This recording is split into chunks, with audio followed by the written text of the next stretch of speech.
Welcome to the Bendino Podcast, where we're calling a spade a spade. Great to be here with you guys today. You ever wonder what it would be like in an alternate universe if Caitlin Clark took the Paige Bueckers route?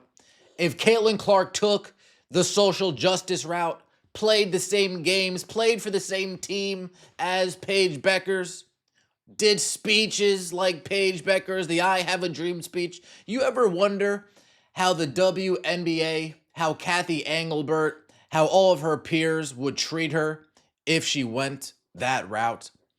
Well, look no further, because we are currently living in that universe. The only difference is one of those players is named Caitlin Clark, and the other one of those players is named Paige Bueckers.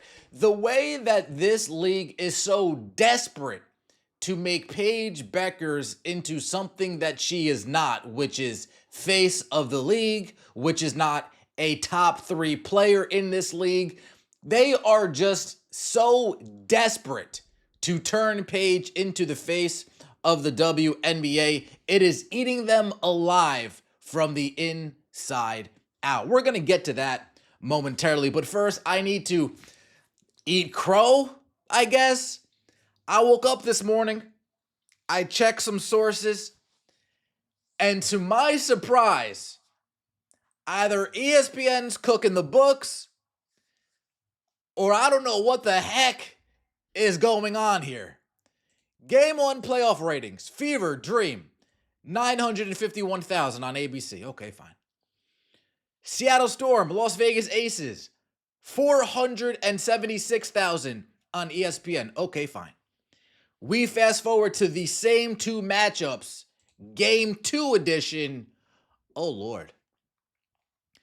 The Indiana Fever and the Atlanta Dream saw absolutely zero movement on their ratings. The same 950,000. Meanwhile, the Aces versus the Storm, 1.28 million. I am shocked.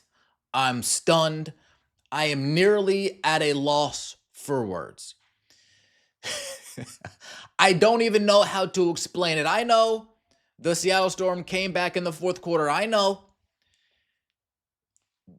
that got them 1.28 million viewers because there was I can't even explain it other than the ESPN WNBA cooking the books. What's the explanation? 1.28 million people found that game so enticing. I don't know. Now, if I want to play devil's advocate, besides cooking the books, what I could say, well, there were 951,000 that watched the Fever Dream game. Seattle Storm, 476 from game 1. Maybe instead of watching Sunday Night Football, they came back and they just hung around and watched the Storm Dream, and the same 400-ish thousand that watched the game 1 of that series tuned in for I don't know. I don't know. Yes, it had a lead-in from the Indiana Fever. But usually if there's a big lead-in, you see the big lead-in with a higher number than the game following it, usually when a Caitlin Clark team is playing, whether she's playing or not. This time, the game following up the Atlanta Dream and Indiana Fever had a higher rating. This was a 9:30, 9:45 start time, and it had a higher rating.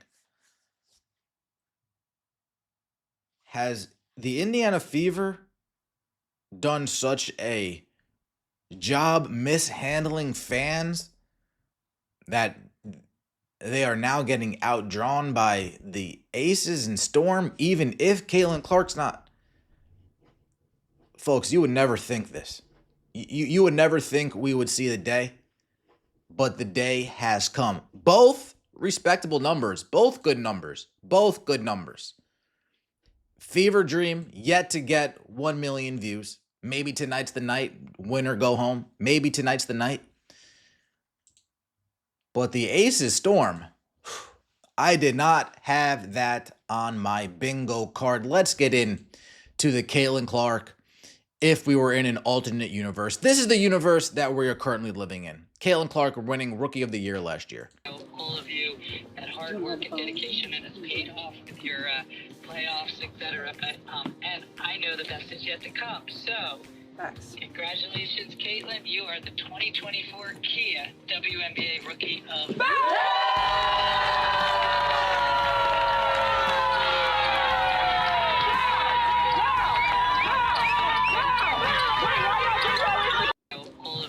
All right, Caitlin Clark getting a phone call from Kathy Engelbert. Remember, we were in the playoffs last year. Getting a phone call from Kathy Engelbert. Okay, Kathy Engelbert not showing up, not coming to shoot around, not coming to practice, not coming in the locker room before the game against the Sun. Okay. Let's see how Paige got her reward, shall we? Paige Beckers at J Hud. Hey, shooting buckets, she's the one. Paige Beckers at J Hud. Shooting buckets, she's the one. And I'm the last person you thought you'd see on this cool spirit tunnel, but I'm here to present you with the 2025 Kia WNBA Rookie of the Year Award. Wow. Congratulations. Thank you so much. They throw Paige Beckers on the Jennifer Hudson show. She gets her own walkout. She gets her own tunnel entrance. She gets met by the commissioner at the end of the most cringe-worthy thing that I've seen in quite some time. These are the two different universes right here. One lived by Caitlin Clark and one lived by Paige. If Caitlin Clark took all the same social justice, team playing, box checking stances that Paige has, they would have treated Caitlin Clark like this times 10. Like this times 10. They would treat her like she's the Queen of England. They would have treated her like she's the Pope.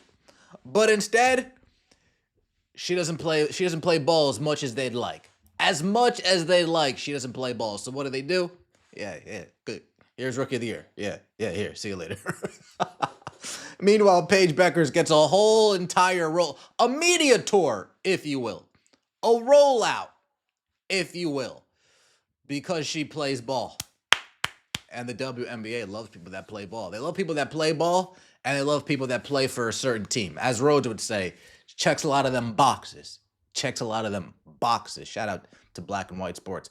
Speaking of awards, we have Kathy Engelbert visiting the Golden State Valkyrie in front of their playoff game last night.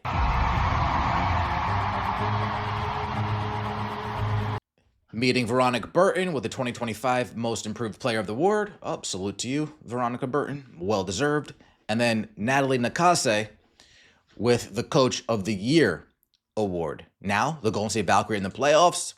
Kathy Engelbert did meet them in Golden State. You could say that maybe she learned her lesson last year, right? Maybe Kathy saw the chatter. She learned her lesson, and she said, you know what? I can't do the phone call anymore. I got to start meeting these people where they're at. Except for Paige, I got to schedule a tour for her. She's going to go on this show. She's going to go on that show. She's going to sign this autograph and sign that autograph.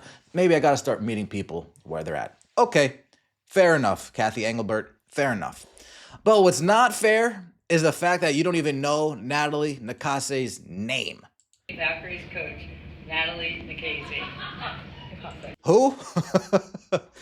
Natalie who? Valkyrie's coach, Natalie Nakase. Oh, no. Valkyrie's coach, Natalie Nakase. Natalie Nakase, she's getting cooked. This woman needs to go. She's one big reason why the WNBA is still a shitty league, even with their popularity now. This is why she needs to go. Fire Kathy, please. She is disrespectful and a bad manager beyond all belief. Zero effort to do the basics. Not knowing the effing Coach of the Year's name in your league. Beyond shameful, embarrassing, and disrespectful. And I've been saying it, Natalie Nakase all year. Maybe a Natalie Nakase here and there. But I mean, I had to double check. It is Nakase. This is all you had to do, Kathy. Just, how do I pronounce Natalie's name? Or you could have walked up to Natalie. Hey, Natalie, how do I pronounce your last name? Nakase. Yeah, I don't think that's how that conversation went down. Let me know what you think in the comment section below. I appreciate all of the support. Don't forget to like the video if you enjoyed and subscribe. That would mean so much to me. We'll see you next time. And as always, take it easy.